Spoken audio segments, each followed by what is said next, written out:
అందరికీ నమస్తే అండి. మన రాష్ట్రంలో 2019 నుంచి 2024 వరకు 5 ఏళ్ల పాటు పరిపాలించిన వైఎస్ఆర్ కాంగ్రెస్ పార్టీ వాళ్ళ అధికారంలో ఉన్నప్పుడు జరిగిన అవినీతి వ్యవహారాలు ఒక్కొక్కటి వెలుగులోకి వస్తూనే ఉన్నాయి. మేబీ ఇవి నెక్స్ట్ 5 ఇయర్స్ రావచ్చు, 10 ఇయర్స్ రావచ్చు, 25 ఏళ్ల పాటు వస్తూనే ఉండొచ్చు కాక ఏ విభాగంలో ఏ శాఖలో ఎవరెవరు ఏం చేశారు, ఎలా జరిగిందని. నిన్నగాక మొన్న ఒక 2 రోజుల కిందట పోలీసు కుక్కలకు ట్రైనింగ్ ఇచ్చేది ప్లస్ ఆ వాటికి పెట్టే ఫుడ్ విషయంలో లో క్వాలిటీ ఫుడ్ వాడి లో క్వాలిటీ బ్రీడ్ వాడడం వలన కొన్ని కుక్కలు అనారోగ్యానికి గురయ్యాయి అనేది కూడా ఒకటి చూసాం, స్కామ్. సో ఇప్పుడు తాజాగా digital corporation, Andhra Pradesh digital corporation YSR Congress party హయాంలోనే దాన్ని తీసుకొచ్చారు. దానిలో వాళ్లకు అనుకున్న వ్యక్తులకు పదవులు ఇచ్చారు. సో దాని ద్వారా నిధులు దుర్వినియోగం చేసి ఏ విధంగా చేశారు, ఏ విధమైన అవినీతికి పాల్పడ్డారు, ఏ విధమైన అధికార దుర్వినియోగానికి పాల్పడ్డారు అనేది చాలా స్పష్టంగా విజిలెన్స్ రిపోర్ట్ ఒకటి ప్రభుత్వానికి అందించారనమాట. సో ఈ రిపోర్టు, ఈ సారాంశం ప్రకారం మనం చూసుకొని సో ఓవరాల్గా డిజిటల్ కార్పొరేషన్ ద్వారా వైసీపీ చేసిన ఘనత ఏమిటి అంటే, ఈ డిజిటల్ కార్పొరేషన్ 2020 అక్టోబర్లో స్టార్ట్ చేశారండి. దానికి చైర్మన్గా చిన్న వాసుదేవరెడ్డి గారు, మేబీ ఈయన మీ అందరికీ తెలిసే ఉంటారు. ఐ డ్రీమ్ మీడియా ఉంది కదా, ఐ డ్రీమ్ మీడియా చైర్మన్ ఆయనే. ఆయన వైఎస్ఆర్ కాంగ్రెస్ పార్టీకి అనుకూలం, జగన్మోహన్ రెడ్డి గారికి సన్నిహితులు. దాంతో ఈ ఐ డ్రీమ్ మీడియా అధినేతకే డిజిటల్ కార్పొరేషన్ అనేది సృష్టించి దానికి ఎండీగా అండ్ వైస్ చైర్మన్గా వాసుదేవరెడ్డి గారికి వైఎస్ఆర్ కాంగ్రెస్ పార్టీ హయాంలో పదవి ఇచ్చారు. సో దానికి సంబంధించిన జీవో కూడా 2024 అక్టోబర్లో వచ్చింది.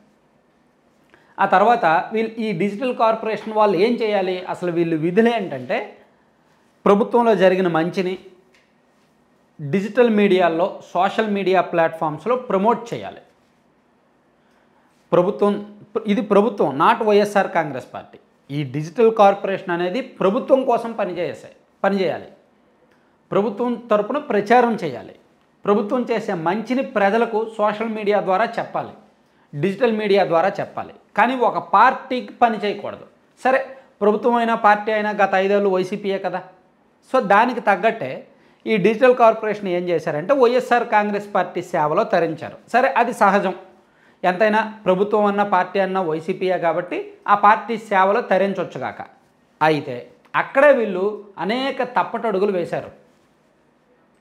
ఎంత తప్పటడుగులంటే, ఎంత దారుణంగా వెళ్ళారంటే, సాక్షిలో ఉన్న కొంతమంది ఉద్యోగులను డిజిటల్ కార్పొరేషన్లో పనిచేస్తున్నట్టు రిపోర్ట్స్ చూపించి వాళ్ళకి శాలరీలు ఇచ్చేవాళ్ళు. అలాగే జగన్మోహన్ రెడ్డి గారికి సంబంధించి, వైసీపీ వాళ్ళకి సంబంధించి, వైసీపీలో రకరకాల హోదాల్లో ఉన్న వాళ్ళని కూడా డిజిటల్ కార్పొరేషన్లో ఉద్యోగులుగా చూపించి వాళ్ళకి శాలరీస్ ఇచ్చేసేవాళ్ళు. అలా దాదాపుగా 60 మందికి పేర్లు ఉంటాయి, శాలరీస్ వీళ్ళ దగ్గర నుంచి వెళ్తాయి. కానీ వాళ్ళు పనిచేసేది డిజిటల్ కార్పొరేషన్లో కాదు. వాళ్ళందరూ కూడా వైసీపీ వాళ్ళు ఏ సాక్షి ఆఫీస్లో పనిచేస్తారో లేదా వైసీపీకి సెంట్రల్ ఆఫీస్లో పనిచేస్తుంటారో, ఇంకెక్కడో చేస్తారు.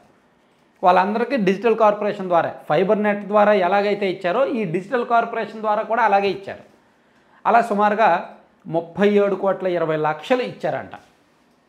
ఇందులో అంటే ఈ 5 ఏళ్లలో 2020 నుంచి 2024 వాళ్ళు దిగిపోయే వరకు దాదాపుగా ఈ 4 ఏళ్లలో ఈ డిజిటల్ కార్పొరేషన్ ద్వారా 171 కోట్లు ఖర్చు చేస్తే అందులో 37,20,00,000 కంప్లీట్గా మిస్యూజ్ అయ్యాయి, కంప్లీట్గా కరప్షన్, అవినీతి జరిగింది. కాబట్టి ఇదంతా కూడా రికవరీ చేయాలి అని విజిలెన్స్ రిపోర్ట్ ఇచ్చింది. ఒక ఫక్తు ఉదాహరణ ఏంటంటే, వైసీపీ అధికారంలో ఉన్నప్పుడు యాత్ర 2 సినిమా వచ్చింది, గుర్తుందా మీకు అందరికీ? మమ్ముట్టి ప్రధాన పాత్ర, వైఎస్ రాజశేఖర రెడ్డి గారి పాత్ర ఏమో మమ్ముట్టి గారు.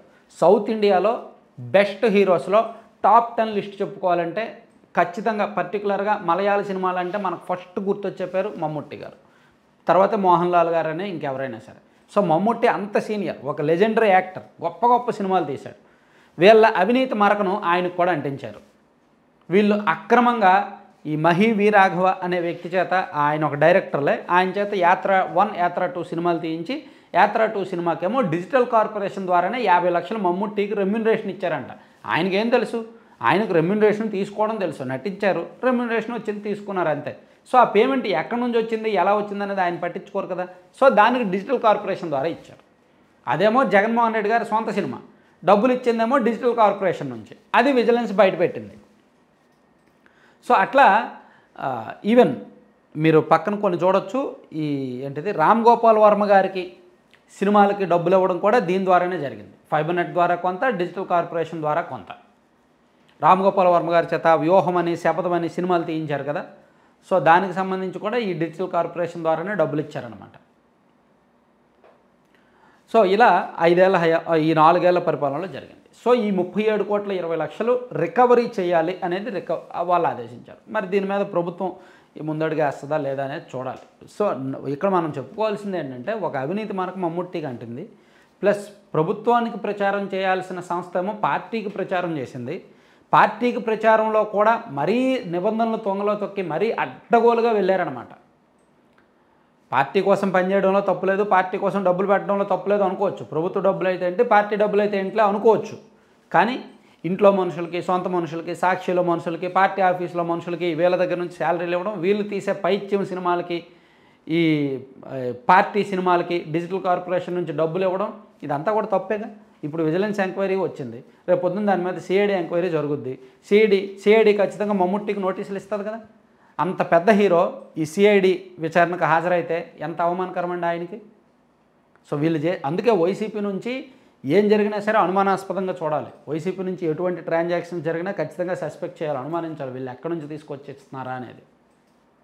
వైఎస్ఆర్ కాంగ్రెస్ పార్టీ సోషల్ మీడియాలో పనిచేసే వాళ్ళకు కూడా మంత్లీ డబ్బులు ఇచ్చేవాళ్ళు రకరకాల దీంతో. సో అవన్నీ కూడా ఏ రకంగా చేశారు, ఇటువంటి వ్యవహారాల ద్వారానే నడిపించారు. ఫైబర్ నెట్ ద్వారాను, డిజిటల్ కార్పొరేషన్ ద్వారా. రామ్ గోపాల్ వర్మ చేత సినిమాలు తీయించడం, ఆయనకు డబ్బులు ఇవ్వడం, ఈ వీళ్ళ చేత అనుకూలమైన వ్యక్తుల చేత సినిమాలు తీయించడం, వాళ్ళకు డబ్బులు ఇవ్వడం, సినిమాల్లో పనిచేసే కొంతమందిని ప్రెస్ మీట్లు పెట్టి మాట్లాడించడం, వాళ్ళకు డబ్బులు ఇవ్వడం, చంద్రబాబు గారిని, లోకేష్ గారిని, పవన్ కళ్యాణ్ గారిని తిట్టించడం, వాళ్ళకు డబ్బులు ఇవ్వడం. డబ్బులు ఏమైనా జగన్మోహన్ రెడ్డి గారు సొంత డబ్బులా, వైసీపీ పార్టీ ఫండా కాదు, డిజిటల్ కార్పొరేషను, ఫైబర్ నెట్, ఏదో ఒక కార్పొరేషను, ఏదో ఒక శాఖ నుంచి ఇచ్చేవాళ్ళు. అది 5 ఏళ్లలో జరిగిన పాపాలు. ఇన్ని తప్పులు జరిగాయి, ఇన్ని స్కాములు జరిగాయి, ఇన్ని వెలుగులోకి వస్తున్నాయి, ఇవన్నీ చెప్పినా సరే వినరు, నమ్మరు. సరే తప్పులు ఎవరైనా చేస్తారు, అవినీతి ఎవరైనా చేస్తారు. టీడీపీ అవినీతి చేయదా? టీడీపీ ఎమ్మెల్యేలు రోడ్ల మీద పడి, వీధుల్లో పడి దోచుకు తింటున్నారు. నిజం, చాలా చోట్ల అదే జరుగుతుంది, కొన్ని నియోజకవర్గాల్లో అదే జరుగుతుంది. కానీ దానిలో కూడా ప్రజలు అసహ్యించుకునేలా ఎవరు చేసినా పోతారు. ఇప్పుడు తెలుగుదేశం పార్టీ ఎమ్మెల్యేల్లో ఎవరు ప్రజలు అసహ్యించుకునేలా అవినీతి చేసినా వాళ్ళు ఓడిపోతారు. అలాగే వైసీపీ 5 ఏళ్ల హయాంలో రాష్ట్ర వ్యాప్తంగా ఉన్న ప్రజలు అసహ్యించుకునేలా చేశారు అవినీతి. అంటే సెంట్రలైజ్డ్ కరప్షను, ఆ సెంట్రలైజ్డ్ కరప్షన్ కూడా ప్రజలకు తెలిసేలా జరిగింది. దాంతో ఆ పార్టీకి ఎన్ని ఇవ్వాలి, ఎన్ని సీట్లు ఇవ్వాలి, ఎక్కడ కూర్చోబెట్టాలి అక్కడ కూర్చోబెట్టారు. దాన్ని సమర్థించుకొని ఇప్పటికి కూడా వాడాలంటాడు, వీడేలాంటాడు, మాది అలాంటిది అనుకోవడానికి కొంచెం ఒకటికి 2 సార్లు ఆలోచించుకోవాలన్నమాట, ఇటువంటి తప్పులను సమర్థించుకోవడానికి. Thank you.